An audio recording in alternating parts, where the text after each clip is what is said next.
purpose of function. So how to create a function in TypeScript, okay, and how to implement it or call it, that will understand. So let's understand this.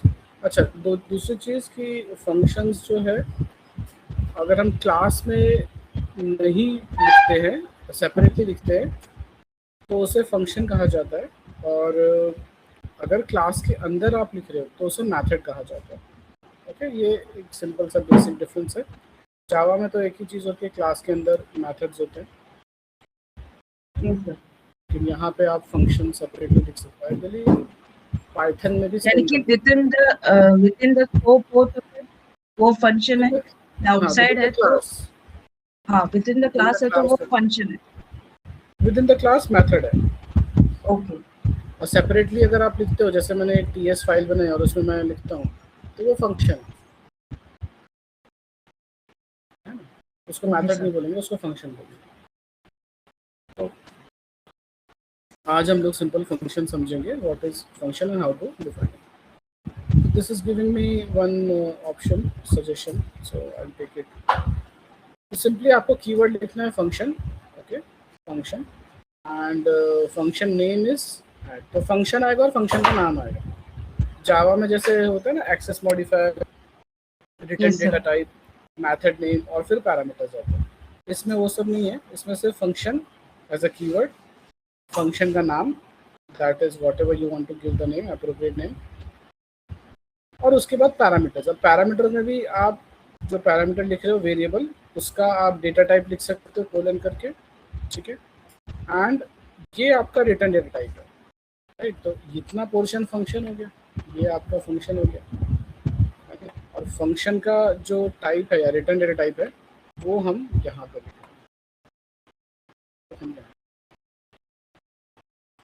करली basis करके return a plus B. ये आपका just return statement है। हम एक, या फिर ऐसे भी लिख सकते हो आप, लेट सम, इस तरह से, और फिर बाद में रिटर्न सम करके, ठीक है। दिस इज ऑल्सो परफेक्टली, ये भी चलेगा, ओके। तो रिटर्न स्टेटमेंट वही है जैसा आप जावा में यूज़ करते हो। रिटर्न यानी जब ये फंक्शन को आप कॉल करोगे, जैसे मैंने यहाँ पे कॉल किया console.log में, ऐड लिखा और ऐड में दो पैरामीटर पास करूँ, दैट इज 5 एंड 10। तो ये क्या करेगा, ये कॉलिंग होगा और यहाँ जाएगा, 5 will be assign to A, 10 will be assign to B, 5 plus 10 is 15, 15 will be assigned to sum having the data type as number। और फिर हम रिटर्न कर रहे हैं सम को। रिटर्न मतलब ये फंक्शन जहाँ पे भी कॉल हो रहा है, जैसे यहाँ पे कॉल हो रहा है, तो यहाँ पे वो वैल्यू आ जाएगी, तो 5 plus 10 that is 15, तो आउटपुट विल बी 15, राइट। तो सेम लॉजिक है, सेम प्रिंसिपल पे वर्क कर रहे हैं हम लोग जैसे जावा में करते हैं। द ओनली डिफरेंस इज कि यहाँ पे सिंपली आपको फंक्शन लिखना है और फंक्शन का नाम और पैरामीटर्स। बाकी टाइपस्क्रिप्ट के जो रूल्स हैं वही हैं, variables, your data type, variables and data type, ठीक है। And this is your return data type. Okay, so let's run this code and see how it works. So 15 is the answer. Now in TypeScript and JavaScript, this is the only difference. यहाँ पे generally कभी भी आप पढ़ोगे, कहीं पे देखोगे, इसके थ्रू डिफरेंस समझाया जाता है। जैसे अगर आप यहाँ पे JavaScript में देखोगे, तो JavaScript में हम डेटा टाइप नहीं लिखते हैं, है ना, लेकिन TypeScript में लिखते हैं। तो अगर JavaScript में मैं डेटा टाइप नहीं लिखता, राइट, JS फाइल बनाता और डेटा टाइप नहीं लिखता, let me create one, try to explain that also. Function, okay, this is a JS file, so I'll say function, okay, addition, okay, A and B and this one, okay।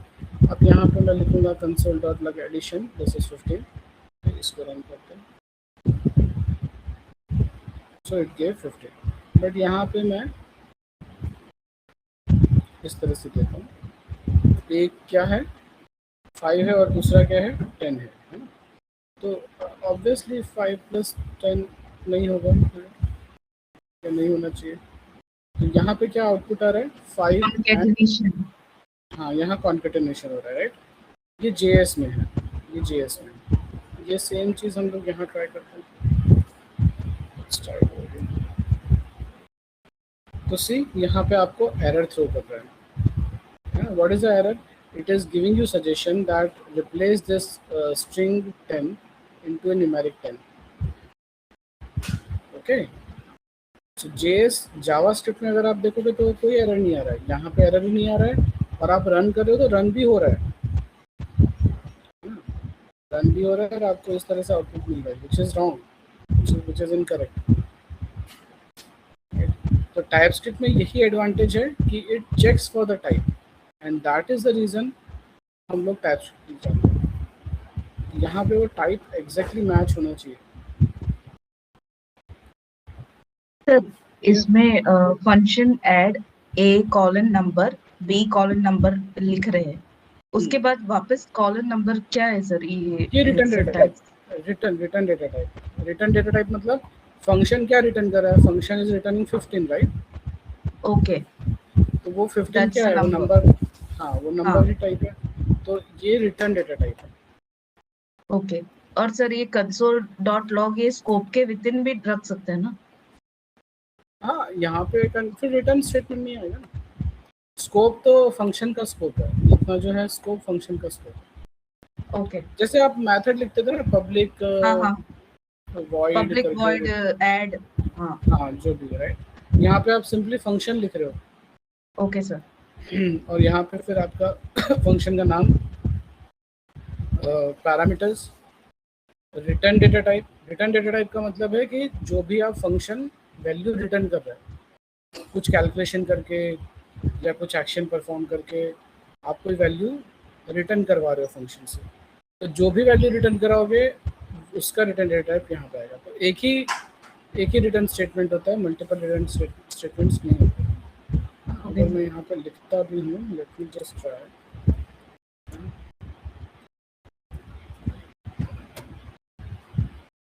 This line will never be reached due to return statement above। तो यहाँ पे already मेरा return statement है, तो second return statement नहीं आएगा, तो एक ही रिटर्न स्टेटमेंट आता है हमेशा फंक्शन, है ना, जो पहला होगा वही आएगा।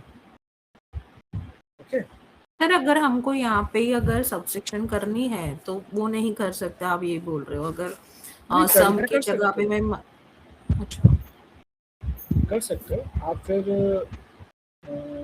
इफ एल्स के थ्रू, या फिर आपको यहाँ पे जो भी करना है यहाँ पे माइनस लिख दो। नहीं सर, मल्टीपल सर, यानी आपको एक बी के साथ डिफरेंट ऑपरेशंस करवाने हैं सब। हाँ यस सर, हाँ कर सकते हो, कोई इशू नहीं है। तो आप इस केस में क्या रिटर्न कैसे आएगा? रिटर्न तो आएगा ही ना, आप नंबर के साथ एडिशन करो, सब्ट्रैक्शन करो, मल्टीप्लिकेशन करो, उसका आंसर नहीं क्या सब है? करना है, बट रिटर्न में फिर फर्स्ट वाला ही आएगा ना जो स्टेटमेंट लिखेंगे। नहीं, वैसा नहीं होता। आप इफ एल्स में अगर लिखते हो, से फॉर एग्जांपल मैं यहाँ लिखता हूँ सी कोलन स्ट्रिंग, तो मेरा लॉजिक क्या हो जाएगा? मेरा लॉजिक हो जाएगा कि if c equals plus, okay, तो उस केस में मुझे रिटर्न ए प्लस भी कराना है, राइट? रिटर्न ए प्लस भी कराना है। एल्स पार्ट में else if c is equal to, मुझे ये कराना है, फिर एल्स पार्ट में मुझे कराना है, तो ये हो जाएगा। तो दिस इज पॉसिबल, राइट? अब इसमें से इफ एल्स में से कोई भी एक ही रिटर्न, मतलब कोई भी एक ही ब्लॉक एग्जीक्यूट होगा ना। अगर मैं यहाँ पे पास करता हूँ, समझो इस तरह से मैं पास करता हूँ, ये तीनों पास, तो अगर 5 10 प्लस वाला कॉल हो रहा है, तो यहाँ पे 5 आया, यहाँ 10 आया और यहाँ पे प्लस आया,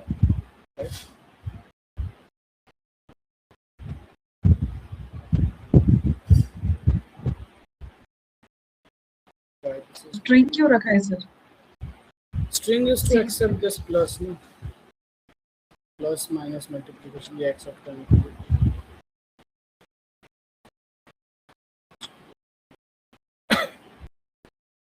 तो मैं यहाँ पे एक काम कर सकता हूँ, मैं यहाँ पे ऐसा भी लिख सकता हूँ let some number is equal to 0 और मैं यहाँ पे सम कर दूँ sum equals this and सम ले लो या कैलकुलेशन ले लो, सम में लेते हैं कैलकुलेशन, तो ज़्यादा रेलेवेंट लगेगा.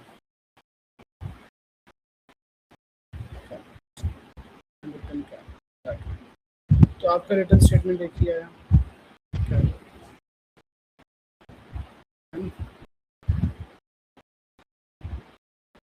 Understood this part. हमने प्लस 5 10 और प्लस भेजा तो 5 ए में गया, बी में 10 आया और सी में क्या है एडिशन की साइन या सब्ट्रैक्शन या मल्टीप्लिकेशन की साइन. तो जैसे यहाँ पे आएगा तो चेक करेगा कि सी की वैल्यू क्या है, प्लस है, यस प्लस है, तो वो एडिशन कर देगा और कैलकुलेटर जो भी आपने वेरिएबल है उसमें स्टोर कर देगा कैलकुलेशन. इस सी ट्रिपल इक्वल टू आपने ऐड किया है, वहाँ पे डबल इक्वल टू भी कर सकते हो. हाँ कर सकते हो. ट्रिपल इक्वल टू का मतलब क्या है बताओ. सर उसमें डेटा टाइप भी चेक होगा और वैल्यू भी चेक. आप डेटा टाइप को भी चेक करवाना चाहते हो तो आप वो रख सकते हो, बाकी दो double equals will also perfectly work. ठीक है, क्लियर इतना question. Yes sir. Yes sir. तो ये चीज़ है सिंपल आपका फंक्शन. ओके, नॉर्मल एक सिंपल फंक्शन. इसी चीज़ को आप क्लास में लिखोगे तो ये आपका मेथड हो जाएगा. पैटर्न सेम होता है, लिखने का स्टाइल सिंटैक्स सेम है. ठीक है सर और ये टाइप्स ऑफ फंक्शंस है टाइपस्क्रिप्ट में. क्या टाइप्स ऑफ फंक्शंस मतलब डिफरेंट टाइप्स ऑफ हाँ फंक्शंस. हाँ मैं अभी वो समझा. एरो फंक्शन भी रहेगा, एरो फंक्शन मैं लेटर ऑन बताऊंगा, बट अभी ये सिंपल सा फंक्शन है. दूसरा आता है फंक्शन टाइप. ओके, फंक्शन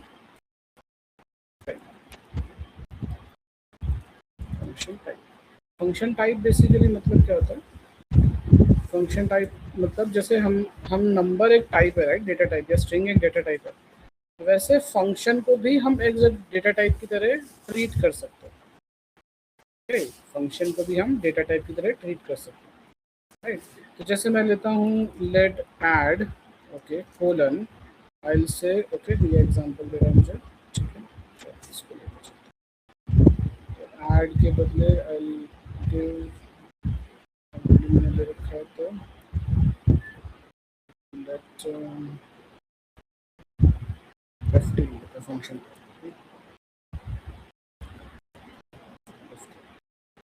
तो ये ft what is ft, it's a variable.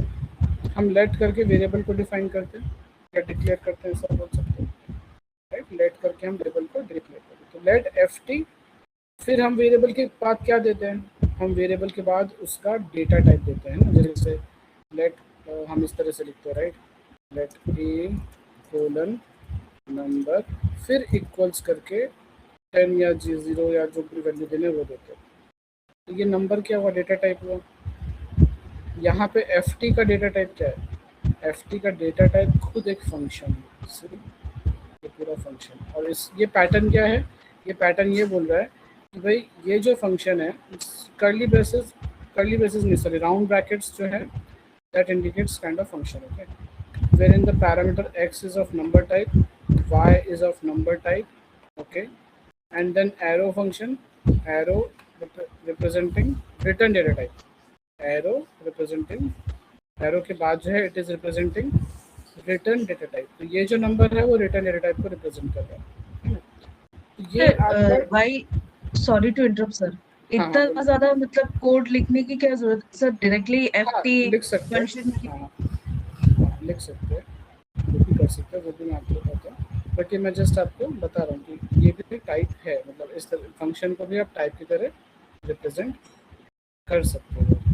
Variable ft एक वेरिएबल है और उसके अंदर ये आपका एक फंक्शन का पैटर्न आया, टाइप आया, और उसके बाद ये आपका रिटर्न डेटा टाइप आया। ओके, फिर आपने ft को वैल्यू असाइन की, मतलब वैल्यू यानी कॉल किया, ऐसा बोल सकते हो कि ft is equal to function, वही चीज़ एक्स वाई नंबर यहाँ पे कोलन नंबर आ रहा है ना, जैसे हम नॉर्मल फंक्शन लिखते हैं,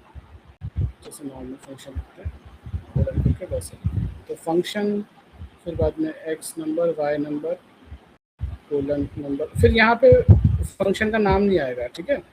फंक्शन का नाम ये एफ टी हो गया, फंक्शन का नाम एफ टी ही हो गया, वो वेरिएबल को ही फंक्शन का नाम कह देंगे, ठीक है। जैसे यहाँ पे हमने क्या लिखा था, फंक्शन, फिर फंक्शन का नाम, पैरामीटर्स और रिटर्न डेटा। यहाँ पे हमने क्या किया, हमने एक वेरिएबल लिया लेट एफ टी, ठीक है, कोलन करके पैरामीटर्स, या आप बोल सकते हो टाइप बता रहे हैं कि हम फंक्शन में क्या क्या पैरामीटर्स आएंगे और उसका रिटर्न डेटा टाइप क्या है, ये हमने पैटर्न डिफाइन कर दिया। और फिर हम एफ टी की वैल्यू असाइन करें कि भाई फंक्शन, और फंक्शन ये जो भी ऊपर पैटर्न लिखा था वो यहाँ पे कोलन आएगा, जैसे यहाँ एरो है, यहाँ पे कोलन है, और फिर नंबर, और फिर उसका लॉजिक।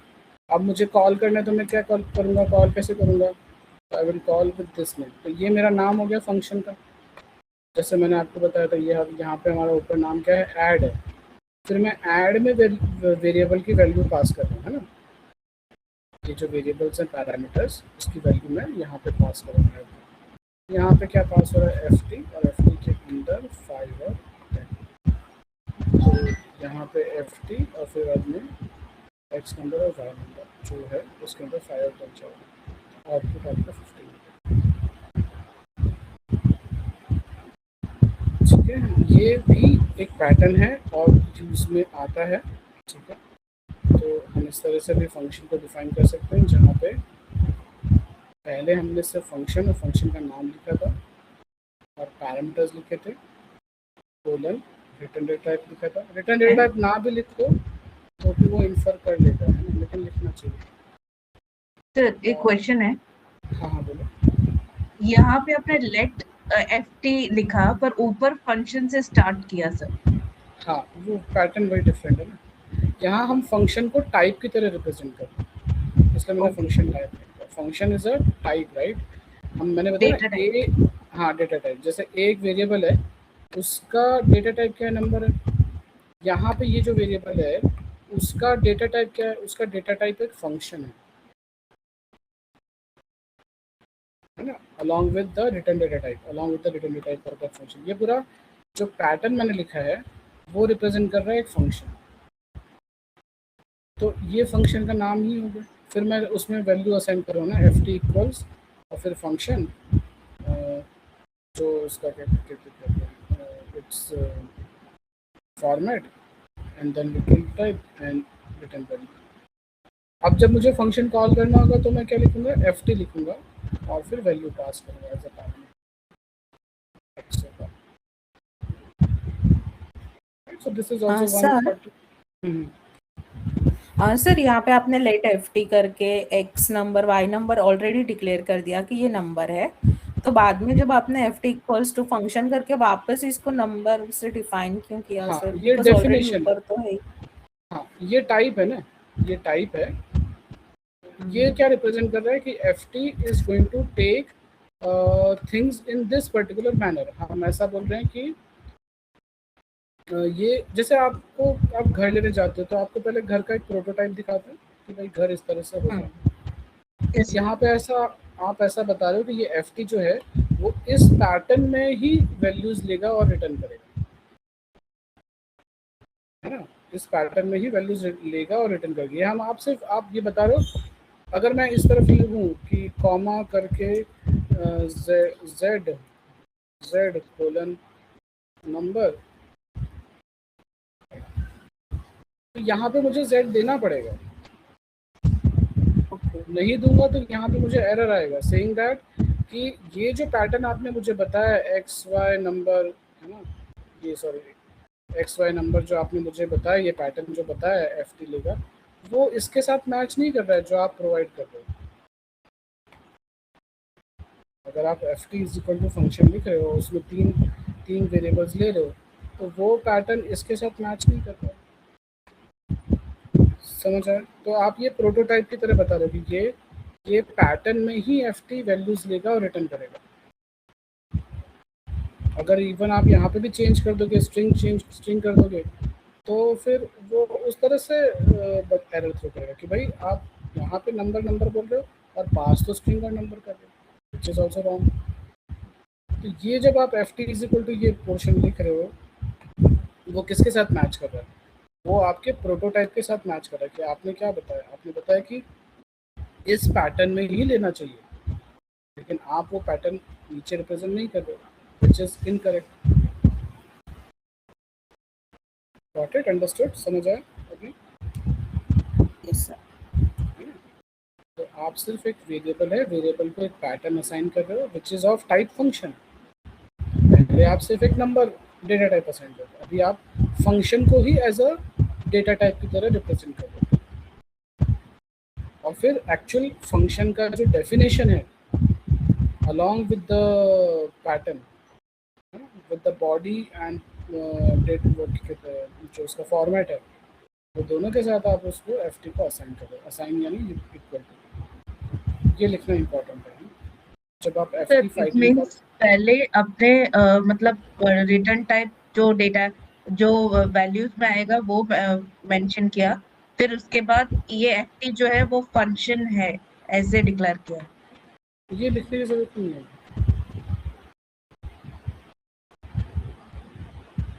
सर ये जो लेट ft कॉलन वहां से जो लाइन है उसमें आपने डिक्लेयर किया कि ये जो फंक्शन है उसके वैल्यूज रिटर्न होंगे नंबर में।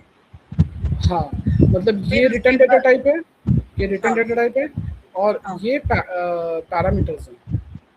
ओके। तो ft जो है वो एक वेरिएबल है which can only take function having parameters as x and y with data type number।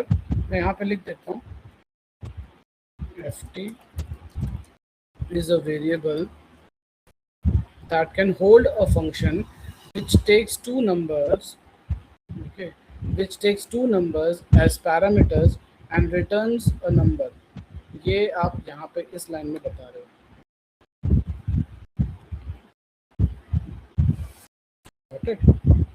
जो 23 लाइन है उसमें आप ये चीज़ बता रहे हो। और फिर एक्चुअली जो फंक्शन का इम्प्लीमेंटेशन है वो इम्प्लीमेंटेशन कर दो और इक्वल्स आप ft में वैल्यू असाइन करो। जब आप कॉल करोगे फाइटन तो ये कॉल होगा। I hope this is clear guys, understood? हाँ यस सर। यहाँ पे भी मल्टीपल ऑपरेशंस करने हैं तो इफ एल्स का यूज करना पड़ेगा ना? हाँ, वो तो फिर आपका जैसा लॉजिक आप बनाना चाहो वैसे। ओके। और सर यहाँ पे अगर मतलब नंबर और स्ट्रिंग रहेगा तो ये चेंज हो जाएगा ना? For example z equals to string हाँ, तो वो आपको यहाँ पे बनाना पड़ेगा, यहाँ पे आपको बनाना पड़ेगा कि z जो है वो स्ट्रिंग है और यहाँ पे भी चेंज होगा ना आउटपुट में? यहाँ पे भी आपको देना पड़ेगा और फिर पूरा आपका पैटर्न, ये इफ एल्स वाला पार्ट, वो पूरा पैटर्न यहाँ पे करना। तो सर यहाँ पे आपने आउटपुट में सिर्फ नंबर लिखा है तो यहाँ पे भी चेंज तो होगा ना? नहीं, आउटपुट तो नंबर आ सकता है ना। नहीं, बट स्ट्रिंग भी लाना है।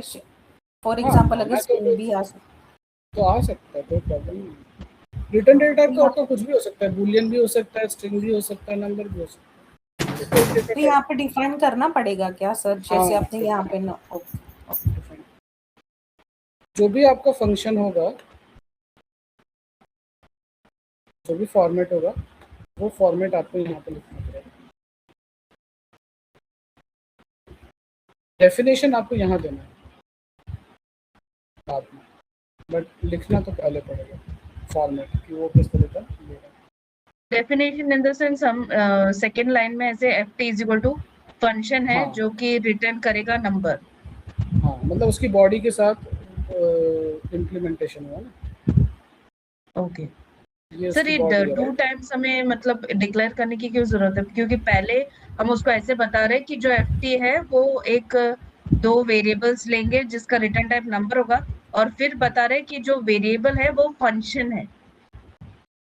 नहीं ऐसा है फंक्शन नहीं है, नहीं ऐसा नहीं है। मैंने ये बताया ना, f t is a variable that can hold a function okay which takes two numbers. तो यहाँ पे हम सिर्फ बता रहे हैं कि f t is a variable which can hold a function and that function returns a number. हम यहाँ डिक्लेयर कर रहे हैं, ओके सर, हम डिफाइन यहाँ कर रहे ओके सर, हैं, है ना। और ये जो फंक्शन जो भी कुछ रिटर्न करेगा वो रिटर्न होके एफ टी में ही स्टोर, राइट। तो ये थोड़ा सा पैटर्न डिफरेंट है, ये नॉर्मल पैटर्न है, ये पैटर्न डिफरेंट है, बट ये यूज में आता है, right? ये आएगा यूज में, दिस इज पॉसिबल, राइट। समझ आया, क्लियर हुआ? हाँ यस सर। Yes sir. इसमें दूसरा भी पैटर्न है,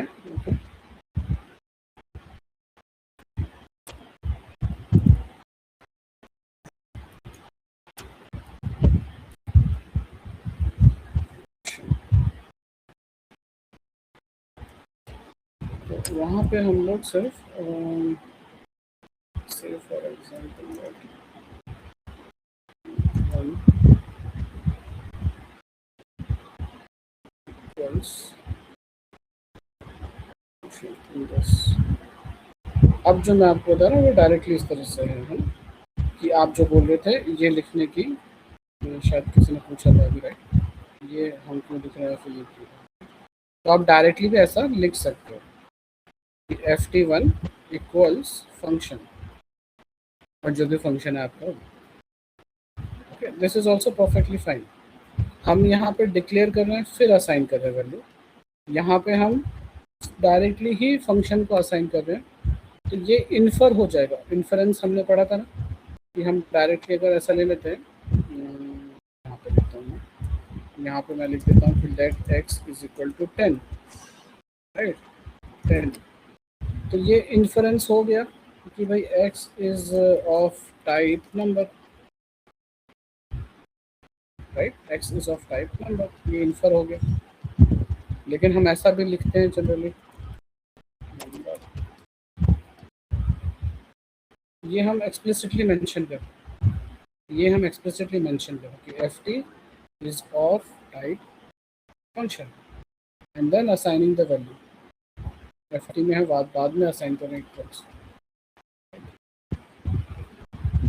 यहाँ पे हम क्या कर रहे हैं, एफ टी का टाइप बता रहे हैं, फिर वैल्यू असाइन करें। यहाँ पे हम क्या कर रहे हैं, डायरेक्टली वैल्यू असाइन कर रहे हैं, फंक्शन असाइन कर रहे हैं। This is also perfect. जैसे यहाँ पे कि भाई लेट एक्स कोलन नंबर, हम डेटा टाइप बता रहे हैं, लेकिन अगर हम नहीं भी बताएं then also it's perfectly fine, okay. अगर हम नहीं बताते तो भी कोई इशू नहीं है। सर तो बेस्ट प्रैक्टिस कौन सा रहता है, आप ये करो ना, जैसे बताना सी बेस्ट प्रैक्टिस जो है, जो आपको कंफर्टेबल है, जो आपको इजीली दिमाग में सेट हो जाए, ये ओके। जैसे मुझे ये जनरली कंफर्टेबल लगता है। हाँ यस सर। क्योंकि डायरेक्टली मैंने लिख दिया, मुझे ये लाइन अवॉइड करनी है। लेकिन हाँ, अगर आपको टाइप चेकिंग करवानी है या आप स्ट्रिक्ट रहना चाहते हो कि नहीं, मेरा जो एफ टी वेरिएबल है उसका फिर फंक्शन का डेफिनेशन कोई चेंज नहीं कर सकता है, तो then in that case I will prefer this one as कि let me define the pattern और the format of function for F T variable and then let anyone decide the function and write the code. तो यहाँ पे तो मैं यहाँ पे change कर दूंगा तो वो ले लेगा, राइट। यहाँ पे मैं z लिखूंगा, z कोलन नंबर, तो वो ले लेगा, कोई इशू नहीं आएगा, उसमें कोई प्रॉब्लम नहीं।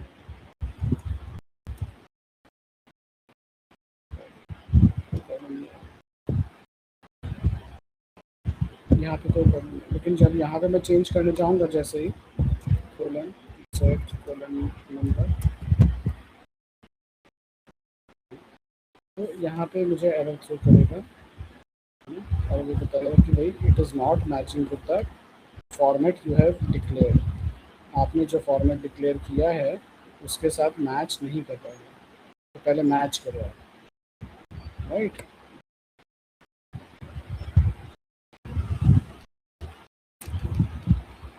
अगर आपको टाइप चेकिंग करवानी है, पहले से स्ट्रिक्ट रहना, तो आप ये फॉर्मेट फॉलो करो। अगर आप टाइप चेकिंग नहीं करवाना चाहते डायरेक्टली फंक्शन, तो आप ये भी करो, कोई इशू नहीं, परफेक्टली फाइन, डायरेक्टली असाइन कर दो फंक्शन, है ना। तो इसको इन्फ्रेंस करेंगे हम कि ऑटोमेटिकली उसको इन्फर कर लें कि ft1 is a variable which is holding a function with 3 variables of number type returning a number, and the logic is also this, and it is returning, the logic is doing some operation returning a value which is assigned to ft. Everything is one in one line, सब कुछ एक ही line में आ गया। I hope this is clear. हाँ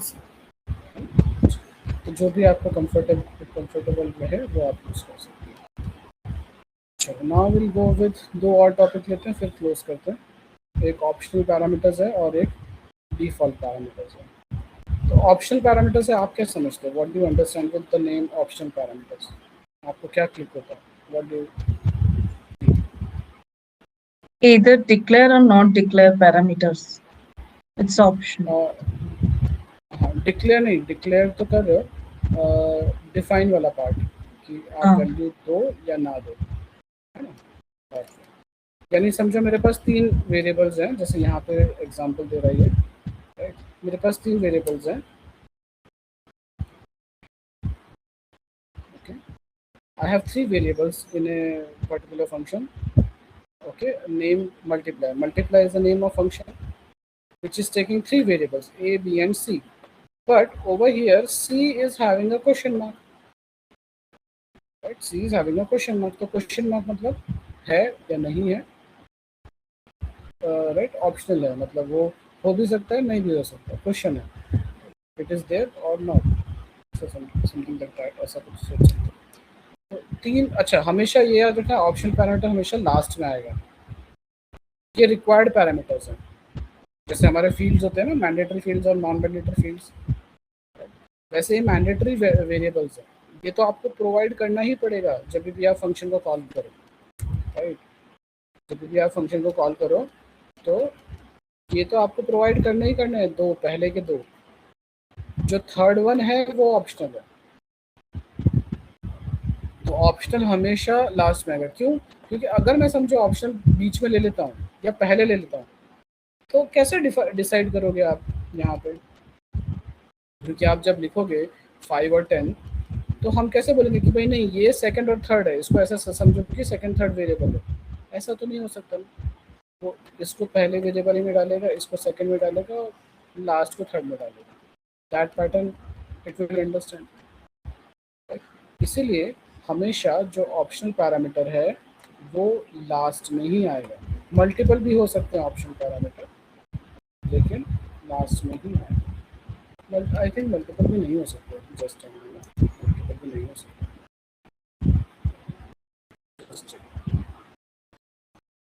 हो सकता है इस पॉसिबल। उस केस में कैसे होगा? उस केस में डी को भी तो चेक करना पड़ेगा।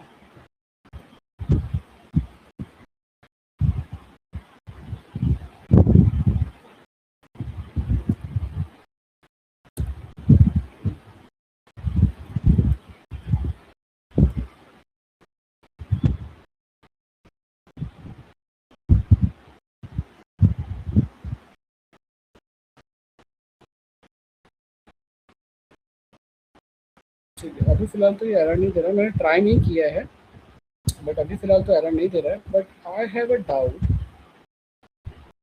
if I don't want to provide C and if I want to provide only A, B and D, then there will be an issue। मतलब इसमें कैसा होगा मल्टीपल में? what I understand with the rules that it is having, अगर आपको D, मतलब अगर आप 4 पैरामीटर के साथ चल रहे हो तो आपको फिर, और अगर आप 3 दे रहे हो पैरामीटर्स, है ना, जैसे यहाँ पे 3 है, तो फिर वो ये 3 को कंसिडर करेगा,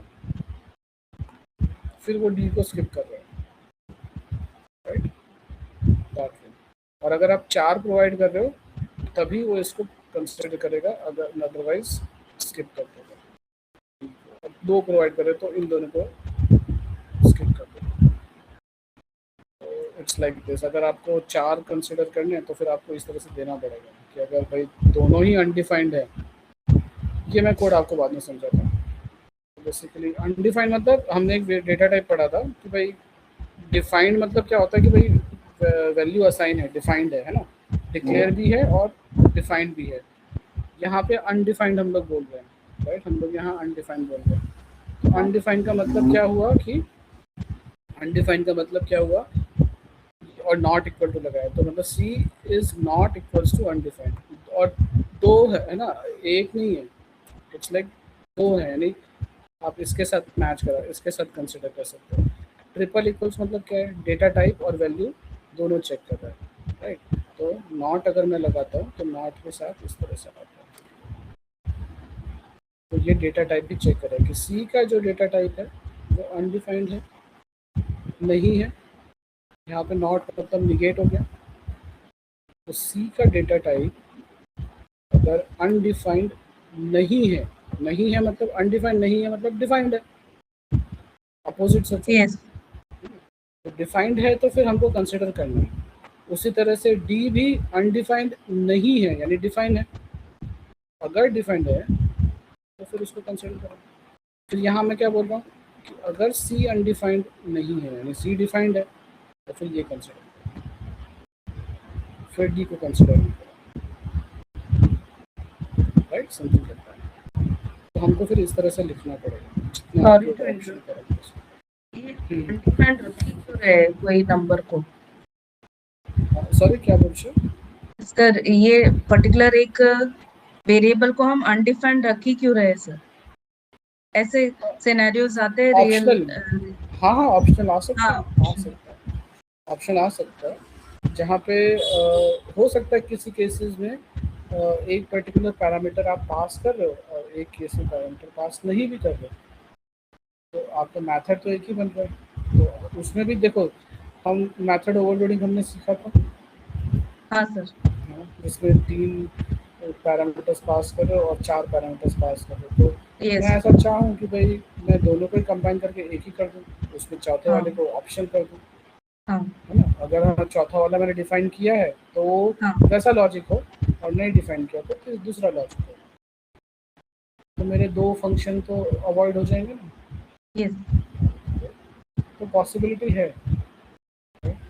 है कि आप इसको यूज़ कर सकते हो ऑप्शन। यानी कि अनडिफाइंड है फिर भी हम उसको मतलब अरिथमेटिक ऑपरेशंस तो करेगा। हाँ देखो, अभी यहाँ पे डी अगर समझो मैंने डिफाइन नहीं किया था, जैसे यहाँ पे 3 ही है ना वैल्यूज, इसका मतलब क्या हुआ कि ए डिफाइन है, बी डिफाइन है, सी डिफाइंड है, डी डिफाइंड डिफाइन नहीं है, यस जो डी है वो डिफाइन नहीं है। तो ये वाला लॉजिक होगा। इसमें क्या चेक कर रहा है, इसमें चेक कर रहा है कि भाई सी और डी दोनों अगर डिफाइंड होते हाँ तो ये लॉजिक होता है ना, हाँ एंड यहाँ पे तो दोनों डिफाइन होते तो ये लॉजिक होता। दोनों में से कोई भी एक अनडिफाइन होता मतलब नहीं होता, यानी 3 ही होंगे, ये 2 तो फिक्स्ड ही हैं। हाँ और हम दूसरे 2 को चेक कर रहे हैं तो दूसरे 2 में से कोई भी अनडिफाइन होता तो यानी या तो दोनों या तो एक अनडिफाइन होता तो फॉल्स हो जाता कंडीशन, तो नेक्स्ट में जाता। नेक्स्ट में जाके क्या चेक करेगा भाई, ओके फिर हम चेक करें, अच्छा सी अनडिफाइन है, क्योंकि हम 3 पैरामीटर से जा रहे हैं। अगर ये 2 यस इनकरेक्ट है, दोनों में से एक इनकरेक्ट है, दोनों इनकरेक्ट है, तो ऑब्वियसली या तो ऑप्शन क्या बचा हमारे पास, या तो 3 पैरामीटर है या तो फिर 2 ही पैरामीटर डिफाइन है। Okay sir. सर और अगर अनडिफाइंड हम कोई वेरिएबल डिक्लेयर कर रहे हैं तो इसके अंदर वो कंडीशन रखना जरूरी है कोई अरिथमेटिक ऑपरेशन हाँ परफॉर्म हाँ करने के हाँ, लिए? लिखना ज़रूरी है, ये पोर्शन लिखना ज़रूरी है, नहीं तो आप चेक कैसे कराओगे। जैसे अगर मैं ये 2 चीज़ ही पास कर रहा हूँ यस सर। तो मैं लॉजिक क्या लिखूँ, मैं लॉजिक ये लिखूँ रिटर्न ए इंटू बी, राइट। अगर अगर आप ये नहीं लिखते हैं तो हम फिर लॉजिक क्या लिखेंगे, ये लिखेंगे सिर्फ, राइट। और अगर हम 3 वैल्यू पास करते हैं, अगर हम 3 वैल्यू पास करते हैं तो फिर ये लॉजिक मेरा इनकरेक्ट होगा। समझो 2 के लिए तो लॉजिक ये करेक्ट हो गया, लेकिन 3 के लिए तो ये इनकरेक्ट हुआ ना, 3 के केस में तो फिर तभी भी Yes, वही sir. को फिर 4 में पास करूँगा तो 4 में भी इनकरेक्ट है। ये वाला जो है कंडीशन ये इंश्योर करेगा, अच्छा ए और बी तो फिक्स्ड है ही, लेकिन सी और डी मुझे चेक करना है कि भाई सी डिफाइंड है, अगर डी डिफाइंड है, अगर दोनों डिफाइंड है तो ये लॉजिक रन होना चाहिए। अगर सिर्फ है ना तो 4 पैरामीटर्स के लिए ये लॉजिक होगा, अगर 3 पैरामीटर्स है तो ये लॉजिक होगा, और सिर्फ 2 ही पैरामीटर है तो ये लॉजिक होगा, 2 तो फिक्स है ही। हर कॉम्बिनेशन के लिए मेरा लॉजिक हो गया ना, समझ रहे हो? अगर मैं 4 पैरामीटर पास कर रहा हूँ तो मेरा ये लॉजिक रन होगा, अगर 3 पैरामीटर पास कर रहा हूँ तो मेरा ये लॉजिक रन होगा, और अगर 2 ही पैरामीटर पास कर रहा हूँ विच इज़ नेसेसिटी, मैथड में 2 तो फिक्स है ही, तो 2 तो आपको पास करने ही करने पड़ेंगे, तो 2 कर रहे हो तो फिर ये लॉजिक रन होगा। तो हर ऑप्शन के लिए मेरा लॉजिक डिफाइंड है, कोई भी एक कंडीशन मैं नहीं लिखूंगा तो मेरा इसमें से कोई ना कोई एक नहीं वर्क करेगा।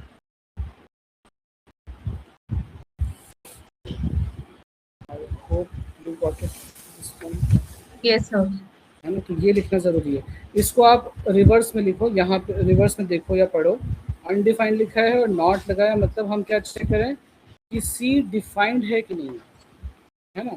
मैं इसको यहाँ पे ऐसा लिख देता हूँ कमेंट्स में, C not equals undefined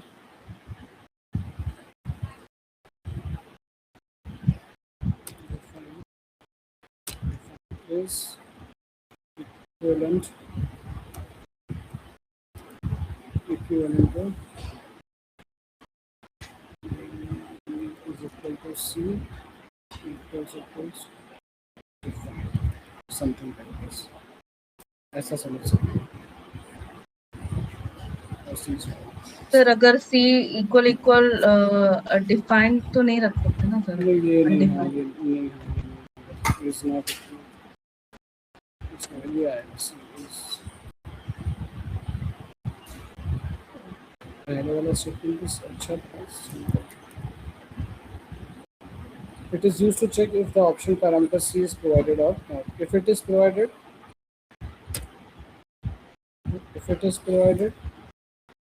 then it will be used in the calculation. Otherwise, it will be ignored. ऐसा ये ठीक है।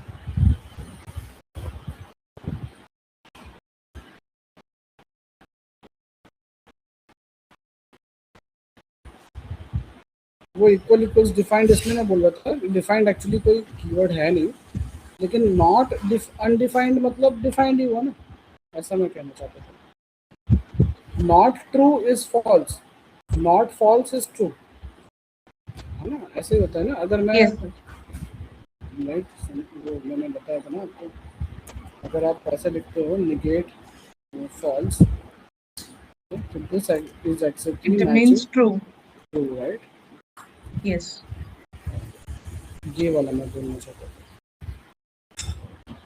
नॉट इक्वल टू अनडिफाइंड मतलब इट इज एक्चुअली डिफाइंड, ये चेक।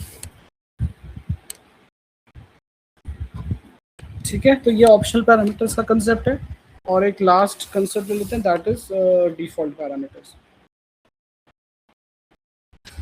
ये जो हमने स्ट्रक्चर सीखा था ये एग्जैक्टली इसको मैच कर रहा है, ये वाला स्ट्रक्चर। चलो now will go with default. तो डिफॉल्ट पैरामीटर में आप क्या समझते हो with the name default parameter? Default का मीनिंग क्या है? डिफॉल्ट बिहेवियर हम बोलते हैं generally, this is a default behaviour, मतलब उसका पहले से ही कोई वैल्यू रहेगा। राइट, परफेक्ट, है ना। डिफॉल्ट मतलब पहले से एक वैल्यू हम असाइन करके रख रहे हैं, राइट। तो अगर आप जब फंक्शन को कॉल करते हो और 3 वैल्यूज प्रोवाइड कर रहे हो तो फिर डिफॉल्ट वैल्यू कंसिडर नहीं होगी, लेकिन अगर सिर्फ आप 3 में से 2 ही वैल्यू पास कर रहे हो और तीसरी डिफॉल्ट है तो तीसरी डिफॉल्ट कंसिडर हो जाएगी, राइट। अगर मैं समझो यहाँ पे लिखता हूँ इसका भी लिखता हूँ, 3 का भी, ठीक है, इस तरह से। तो मैंने क्या पास किया, तीन में से पहले दो जो हैं दे आर नॉट डिफॉल्ट है ना, लास्ट वाला ही डिफॉल्ट है। तो डिफॉल्ट में हम इक्वल टू करके वैल्यू असाइन कर देते हैं, इक्वल टू करके हम वैल्यू असाइन, ये डिफॉल्ट वैल्यू हो गई 1। कि अगर आप वैल्यू पास नहीं करोगे फंक्शन में, थर्ड वैल्यू पास नहीं कर रहे हो, ठीक है, तो उस केस में जो थर्ड की वैल्यू हमने ऑलरेडी प्रोवाइड कर रखी है वो कंसिडर होती है, राइट। अगर हम थर्ड वैल्यू प्रोवाइड फंक्शन में नहीं कर रहे या पास नहीं कर रहे तो ऑटोमेटिकली थर्ड वैल्यू क्या बोलते हैं कंसिडर हो जाएगी, and then you will see कि a डिवाइडेड बाय b, और ये वाले पोर्शन में 1 आ जाएगा। तो a divided by is like 10 divided by 5 is 2, तो आउटपुट 2 आएगा, राइट। लेकिन अगर मैं पास कर रहा हूँ 10 divided by 5 and then I am passing 2 also, तो ये 2 कहाँ जाएगी, c में जाएगी, तो फिर ये 1 को ओवर राइड कर देगी या उसको ओवरलैप कर देगी, तो 1 चला जाएगा, 2 आ जाएगा c में, राइट। तो अब यहाँ पे c में 2 कंसिडर होगा, तो 10 divided by 5 is 2 and 2 divided by 2 is 1, तो इसलिए आउटपुट 1 है। Got it? डिफॉल्ट पैरामीटर्स समझ आ गई?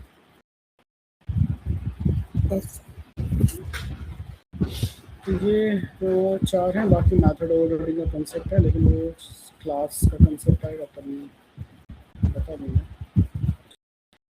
ये 4 चीज़ें सर डिफॉल्ट पैरामीटर्स में ऐसा नहीं है कि मतलब जितने भी वेरिएबल्स डिक्लेयर कर रहे हैं उस सभी के वैल्यूज हम वो with in bracket he declare करें? सर कर सकते हो आप, यहाँ पे कर सकते हो 3, लेकिन फिर ये डिफ़ॉल्ट हो गया है ना। अगर आप वैल्यू देते हो तो जो भी अगर वैल्यू दे रहे हो वो डिफ़ॉल्ट हो गया। तो अगर आप सिंपली डिवाइड दे देते हो console.log डिवाइड, तो फिर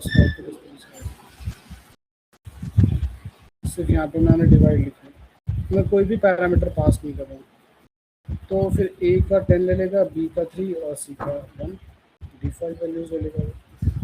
लेकिन और सर अगर हमने पैरामीटर्स पास किए वो फंक्शन में, तो हम वो पर्टिकुलर वैल्यू ओवरलैप हो जाए, राइट। लेकिन फिर इस केस में ना ऑप्शन जैसा नहीं है, आप यहाँ डिफ़ॉल्ट रख सकते हो, ये डिफ़ॉल्ट रख सकते हो और इसको फिक्स भी रख सकते हो। जैसे मैं यहाँ पे 3 हटा देता हूँ, तो फिर लेकिन ये क्या होगा, आपको अब जब पास करोगे तो 2 वैल्यू पास करनी पड़ेगी, राइट। जहाँ पे समझो 10 और फिर 5 ऐसे पास करनी पड़ेगी। आप 10 दोगे तो वो तो a में जाएगी, तो लेकिन आपने b को कुछ नहीं दिया, फिक्स है, उस केस में आपको फिर 5 देना ही पड़ेगा।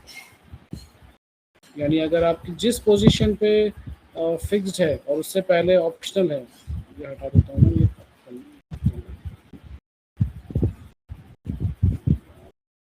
ठीक है, इस तरह से a आपका डिफ़ॉल्ट है, b फिक्स्ड है, कि आपको फिक्स्ड मतलब आपको देना ही पड़ेगा, उसको वैल्यू प्रोवाइड करनी पड़ेगी। अब प्रोवाइड करनी पड़ेगी तो मैं ऐसा ब्लैंक वो भी कर सकते हैं, हम ऐसा भी कर सकते हैं, that is also perfectly fine. हम अनडिफाइन करके कर सकते हैं,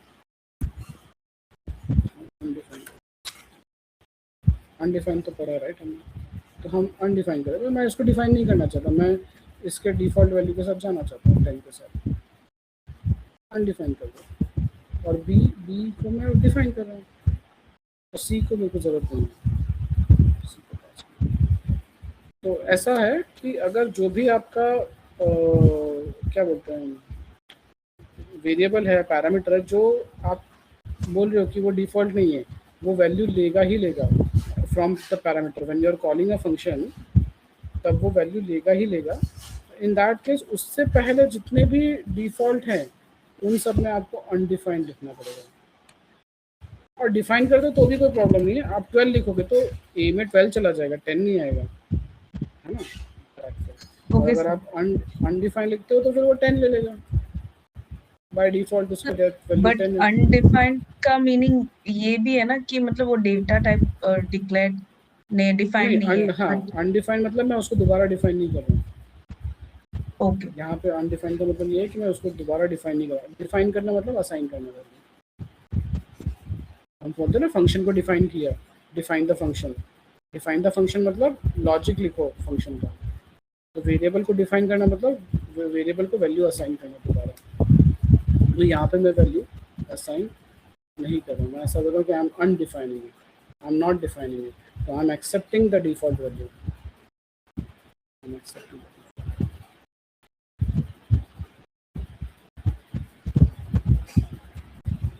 ठीक है, आई वुड सजेस्ट कि एक बार इसको और देख लेना, रिवाइज कर लेना। This are very important crucial part. Okay sir. है ना, तो इसको थोड़ा सा प्रैक्टिस ज़्यादा करके समझ लेना, क्योंकि फंक्शन मैक्सिमम यूज होंगे आपके in any programming language, function maximum use.